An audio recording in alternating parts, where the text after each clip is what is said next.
साथियों नमस्कार। 8वां पे कमीशन 1 करोड़ से ज्यादा कर्मचारी और पेंशनरों के लिए एक बड़ी अपडेट। पेंशन और सैलरी बढ़ने को लेकर सरकार ने कही ये बात।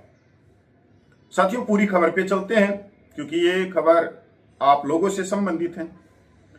केंद्रीय कर्मचारी और पेंशनर के लिए आखिरकार बड़ी राहत वाली खबर आ गई है। कई हफ्तों से चल रही चर्चा और टेंशन के बाद सरकार ने साफ कर दिया है कि 8वें पे कमीशन पेंशन रिवीजन भी करेगा, यानी आने वाले समय में सिर्फ सैलरी ही नहीं पेंशन में भी बदलाव देखने को मिल सकता है।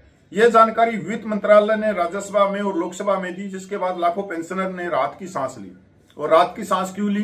क्योंकि जो चीजें चल रही थी, क्योंकि फाइनेंशियल एक अधिनियम में भी संशोधन किया गया था जिसके अंदर पेंशन रूल 1972 जो अभी 2022 है उसके अंदर संशोधन किया है।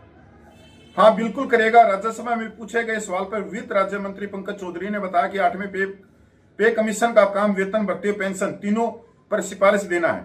इससे पहले कई कर्मचारी और पेंशनर संगठन सरकार को चिट्ठी लिखकर मांग कर रहे थे कि टीआर टर्म्स ऑफ रेफरेंस में पेंशन का जिक्र साफ किया जाए। अब सरकार ने स्थिति स्पष्ट कर दी है।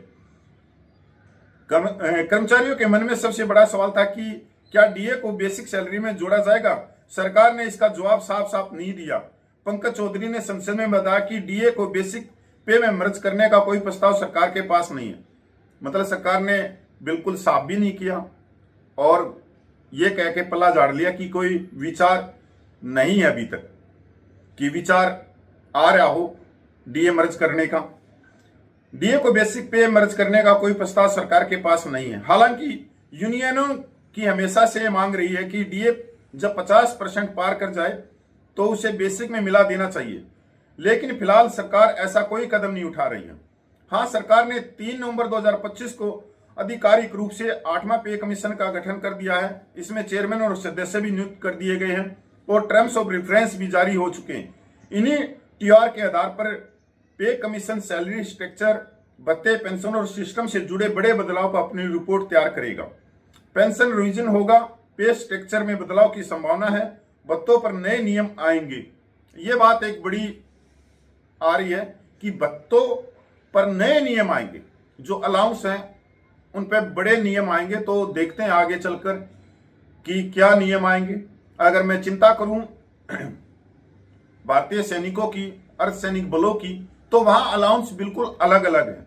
जहां सबसे ज्यादा खतरा किसी जवान को हो वहां अलाउंस कम है, और जिसको सबसे कम खतरा है जान का उसका अलाउंस हजारों से लेकर लाखों तक पूछ रहा है। यहां अगर हम डिफेंस की बात करें तो मिलिट्री सर्विस पे है, अगर हम इनकी पैरामिलिट्री की बात करें तो वहां भी बहुत सारे अलाउंस ऐसे हैं जो भेदभाव उत्पन्न कर रहे हैं। तो अगर नए नियम लागू हो तो अलाउंस एक समान करना चाहिए, इस भेदभाव को खत्म करना चाहिए। साथियों नमस्कार, मैं कपिल फौजी।